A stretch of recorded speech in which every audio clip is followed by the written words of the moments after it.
Alright, what's happening, y'all? It's your boy Rico bringing y'all an off-season edition of Redskins Report. I wanted to talk about this Austin Hooper momentum that's building from a few clues on the internet and from what people are saying, what he's saying. And I also want to look at our tight end options in both free agency and the draft. And also talk about our current tight end situation with who we have on the roster as of right now. It's about to get ugly, y'all. Let's get it.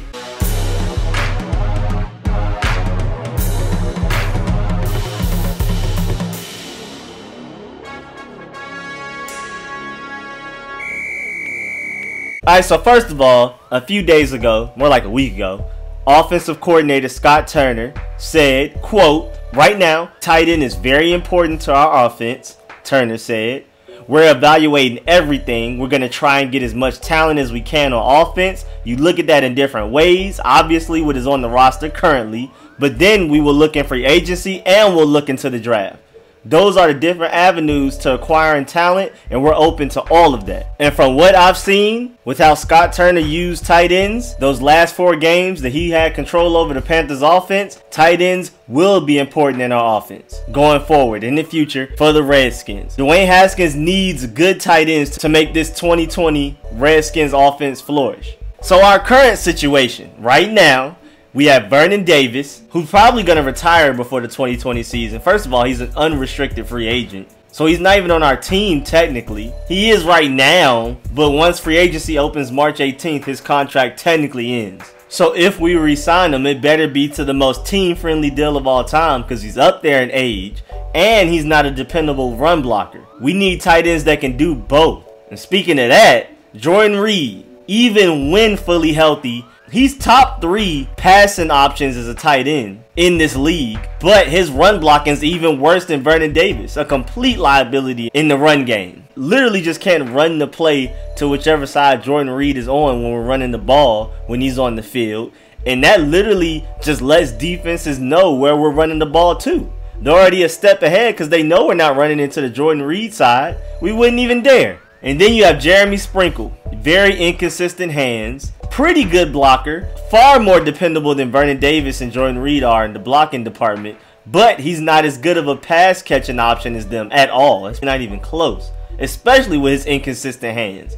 And he's not much of a separator. And then you have Hale Hinges, who showed potential in those last 2 games. He looked like a dependable catcher.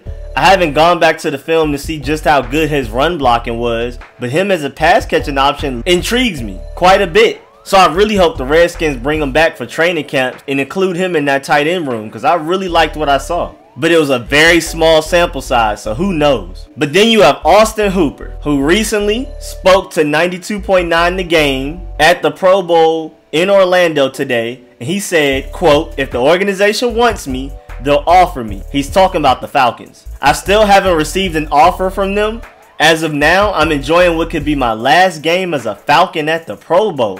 And I've heard reports that he kind of said it with a chippy attitude, like he's a little upset that the Falcons aren't actually talking to him right now and figuring it out. There's been no contact with him so far when it comes to contract talks going into 2020 in the future. And it's crazy too because until mid-March, which I talk about in my important off-season dates video if you want to go look at it, all of the important dates from now all the way until the regular season, training camp, free agency when it starts, when trades are allowed, all of that type of stuff. Until mid-March, it is not legal for other teams to tamper with Austin Hooper technically. So right now, the Falcons are the only ones that can really even talk contracts with them, and they're not doing it. They're not jumping on it early before everybody else can, which is very surprising. And Austin Hooper feels it. He sees what's going on. He sees the writing on the wall, and it looks like he will more than likely end up going to another team. And you also have Tony Pauline saying that speculation here in Mobile says that the Arizona Cardinals, Green Bay Packers, and the Seattle Seahawks are teams expected to court Cooper. Don't leave out the Washington Redskins, who may be ready to move on from Jordan Reed, who has struggled with injuries. And I am definitely one of those people that's ready to move on for Jordan Reed. Not even just from a talent standpoint because he can't run block at all. But those concussions add up, bruh. And the more concussions you get, the easier it is to get the next one. And you need to worry about your future, your family, all of that, your health. just give up on football, man. You had a good run. You one of the deadliest pass catchers at your healthiest, but it's just time to give it up, man. Worry about your future and your family first and foremost. Just go ahead and retire. So the Redskins will definitely be interested in Austin Hooper's services. Also, and for those who are very excited about Austin Hooper and really want him to come to the Redskins, don't get too hype about this, but he just recently followed Dwayne Haskins on Instagram. It doesn't mean much. We don't know what that means at all. I mean, it may mean he's interested just a little bit, and you never know, there may be some talks going on in the background about him trying to join the Redskins, but you can never know. You don't want to blow this out of proportion and over-assume anything, but it is a fact that he just recently followed Dwayne Haskins. Maybe he's trying to get a feel for his future quarterback, see what he's like and all of that. You never know. We'll see. It may just be smoke, but I have to report it. But who is Austin Hooper? After letting Vernon Davis go and then cutting Jordan Reed, the Redskins will save $8.5 million in cap space going into 2020.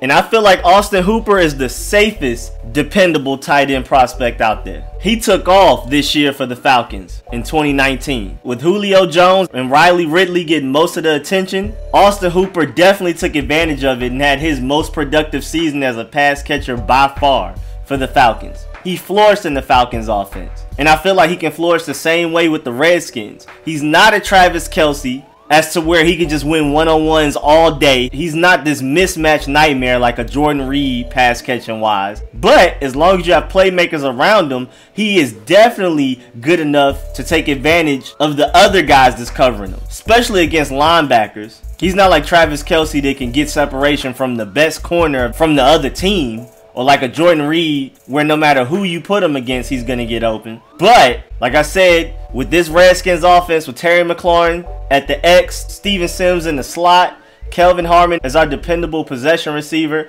Austin Hooper could definitely have a home in this offense and flourish similar to how he flourished for the Falcons. And like I said, he's not just this deadly pass catching option, but his hands are very dependable, and that's really all we need. That's really all Haskins needs, and he's a very dependable run blocker. Slightly better than Jeremy Sprinkle, and far better than Vernon Davis and Jordan Reed. Now, he's definitely not a George Kittle when it comes to blocking, but he's not far away from them either. He's very dependable, and when we have him on the field, he doesn't signal whether we're passing or running the ball. He's not a liability in the run blocking, so just because he's on the field doesn't automatically mean we're going to pass it. And he's also a dependable pass catching option, so him being in the game doesn't automatically mean he's just going to end up blocking and we're just going to run the ball. And we'll finally have a dual threat tight end that doesn't signal what we're doing on offense to opposing defenses. And like I said, he's the safest option, but he's not necessarily the best at either pass catching or blocking out of this free agency. But he is who we need him to be, especially fixing the hole we have as a red zone target. Terry McLaurin, Steven Sims, and Kelvin Harmon make plays in the red zone because of their ability to separate, but we definitely need a dependable, big body, 50-50 ball target, and Austin Hooper is just that. Matter of fact, he was 10th in the league last year out of receivers and tight ends, everybody, in red zone targets with 18. Travis Kelce only had one more than him with 19. So the Falcons believed in him, and it worked a lot of the time. And with the Falcons forcing them targets last year in the red zone, he's definitely comfortable being a red zone target, which also means he's a very good option in third downs for Dwayne Haskins, who has a strong arm and can zip it in the tight window. So Austin Hooper will like Dwayne Haskins more than he liked Matt Ryan.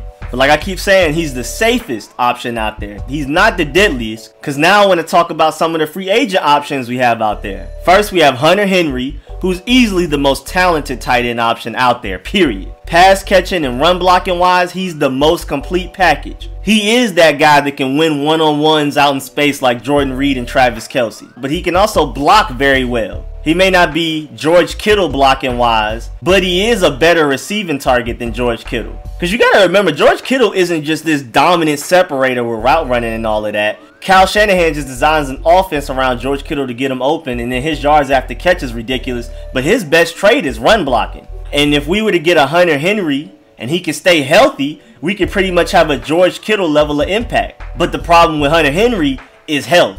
He's easily the most injury-prone tight end option in this free agency class. I mean, even more than Eric Ebron, who I'm about to talk about. But at the end of the day, if 100% healthy and guaranteed to be healthy, Hunter Henry is easily the best tight end option in this free agency class. Like I said, his route running and his ability to separate and how much of a diddly pass catching option is very unique. Very Jordan Reed and Travis Kelce-like. But his run blocking is also very exceptional, which is something Jordan Reed never even dreamt of having. But even me, being the guy who's super high risk, high reward when it comes to draft prospects, I'm tired of taking chances on these injury-ridden players. The past few years, the Redskins have only been as good as their depth. It doesn't matter who we have starting because they're more than likely going to get hurt anyway these past few years. We have only been as good as our backup. So, at the end of the day, as much as I love high-risk, high-reward prospects, I'm getting tired of the injuries, and a prospect like Hunter Henry is just too risky for me, in my opinion. He definitely has the highest potential out of this entire tight ends class, and whoever ends up getting him, and in my preference, hopefully not the Redskins, if he can stay healthy, will dominate and will be a top 5 tight end in this league, period. If he can stay healthy, which is a huge if. And then there's Eric Ebron, who's not quite as consistent and diddly in the passing game as a Hunter Henry or a Jordan Reed or Travis Kelce, but far more effective in the passing game, potential-wise, than an Austin Hooper. But then Eric Ebron's run blocking is not as bad as Jordan Reed's, but it's not much better. It's not dependable. And then Eric Ebron is injury-prone.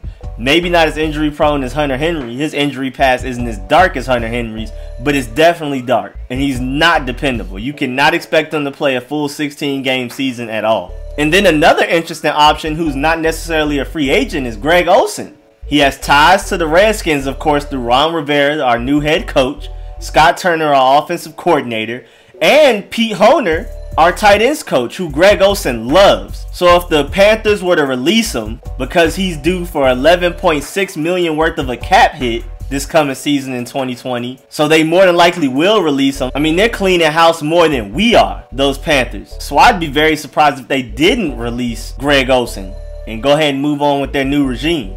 So he probably will be available in free agency after they release him. But I only want him if he's willing to take one of the friendliest team deals out there possible. First of all, he's relatively injury prone. Not Hunter Henry level in my opinion. But he's definitely up there, especially as of late. And also, he's not a good long-term option. He's 34 years old. So he'll be more of a now option. But I do feel like he could fit into a tight end room even if we brought back Hale Hinges, Jeremy Sprinkle, and brought in somebody like Austin Hooper. I feel like Greg Olsen on a very team-friendly deal could still have a nice spot on this team, especially for training camp with the 70-man roster, just to see how much he has and to see if he's dependable health-wise. And like I said, he has easy ties to the Redskins, so we'll see.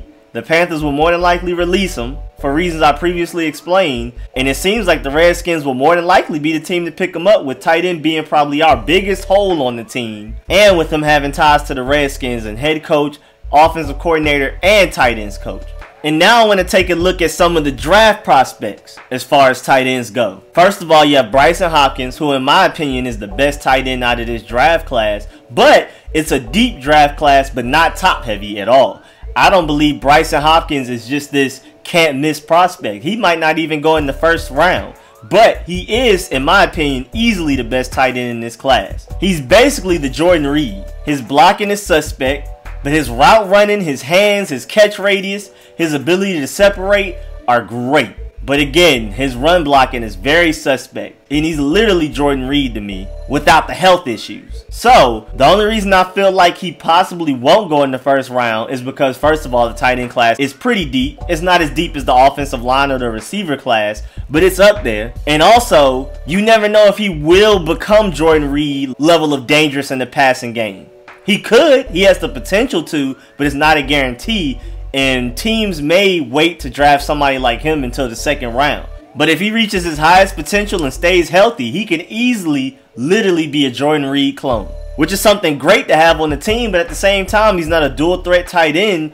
And if you have him in the game, just like Jordan Reed, you're pretty much telling the defense what you're about to do. If you're running the ball for some odd reason, you're not running it his way. And more than likely, when he's in the game, you're passing it. But when Bryson Hopkins is out there running a route, boy, you better watch out, man. Dwayne Haskins would love a prospect like him. But I definitely don't want him in the first round. Even if we were to trade down out of that second pick, I would just wait till like third round, or maybe second, I don't know. I gotta look at him some more to truly figure out how much I want him. But him even being the best tight end in this class, I still don't love him that much. I just don't really love this tight end class. Because then next you have Hunter Bryant, who's pretty much the same thing. He's slightly better at blocking than Bryson Hopkins, so he's not necessarily a liability. But he also isn't as deadly as Bryson Hopkins in the passing game. He is quite deadly. I would compare him more to an Eric Ebron. Slightly less good of a pass catching option, but it's not a huge gap. But he is slightly better at blocking and a little bit more dependable. Well, I don't want to say more dependable. I'll say less weak in that department because I don't want to make it seem like he is dependable. And basically the same thing with Bryson Hopkins. Deadly pass catching option. Red zone, third downs, anything you want, he can do it. But when he's in the game, are you necessarily going to run the ball his way? When he's in the game, are you definitely going to pass it? Or will you take the risk with him and run the ball and run it his way and see what happens? But I do believe Bryson Hopkins and Hunter Bryant in the third would be steals. I would love to take them then. Maybe in the second round, but with other needs and this tight end class being as deep as it is, I prefer to wait until the third round or later to get one of these guys. And now you have Randy Moss's son, Thaddeus Moss, who's literally the exact opposite of Bryson Hopkins and Hunter Bryant. Other than his hands, which are very dependable, he has a big catch radius, contested catchability is great, all of that. He can box people out and everything. But his route running is not up to where you would want it to be at the NFL level at all. And he's not very athletic or explosive. He's not fast or quick. So him separating is dark. But his blocking is great. He blocks almost as well as an offensive lineman. So I really like Thaddeus Moss as a prospect in like the third or fourth round. Because we can develop him into a better pass catching option over time. But the fact that he can already block and is very good at catching, which is something Jeremy Sprinkle is not good at. Thaddeus Moss is literally Jeremy Sprinkle with better hands and better blocking. Because Jeremy Sprinkle can't necessarily separate in the open field like that anyway. And I know Thaddeus Moss had those 2 touchdowns, I think, during that championship game against Clemson. But he was pretty much just open or boxing somebody out. Like I said, he's not a true separator, but Jeremy Sprinkle isn't either. And with him having better hands and contested catchability and very noticeably better blocking than Jeremy Sprinkle, he will immediately be an upgrade over Jeremy Sprinkle. And I would love to get him. If we can get him in the third or fourth round, that would be great. And there are plenty of other good tight end options out there. But again, I feel like everybody's round 2 or later. I don't feel like anybody's round 1. But last but not least, who I'm going to talk about is Albert O out of Missouri. And to me, he's basically Hunter Bryant and Bryson Hopkins, but just less dynamic in the passing game and a little less dependable. But his blocking is slightly better, like the same gap that Vernon Davis has over Jordan Reed, to where they're both almost useless in blocking, but there is a noticeable difference. But his hands are very dependable. His contested catchability is great. But he's not the fastest guy out there, and his route running isn't great either. He's not just this automatic separator down the field, and he's not a very dependable blocker.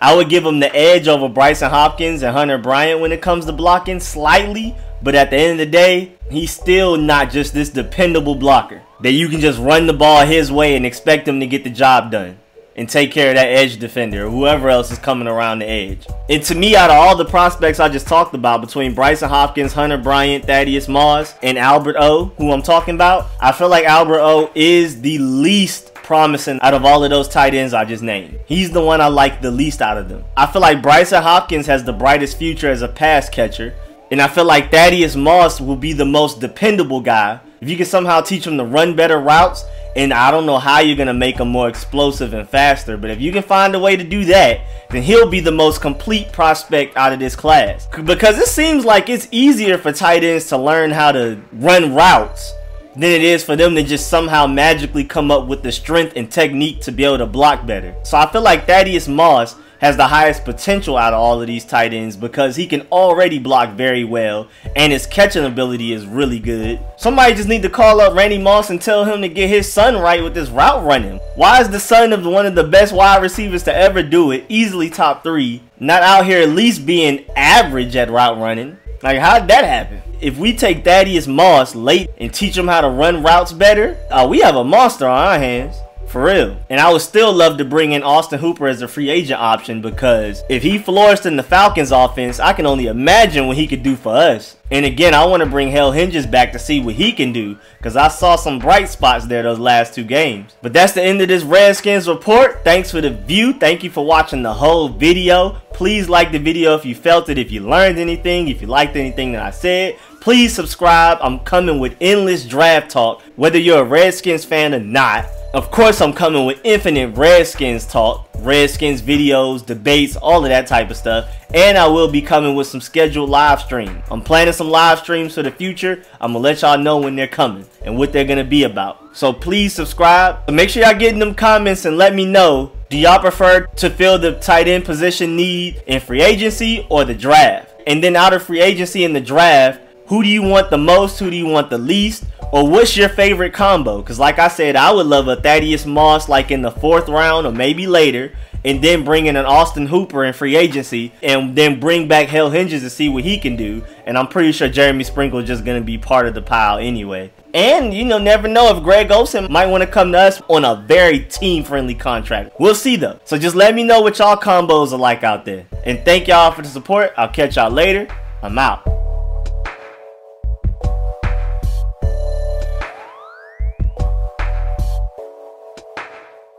You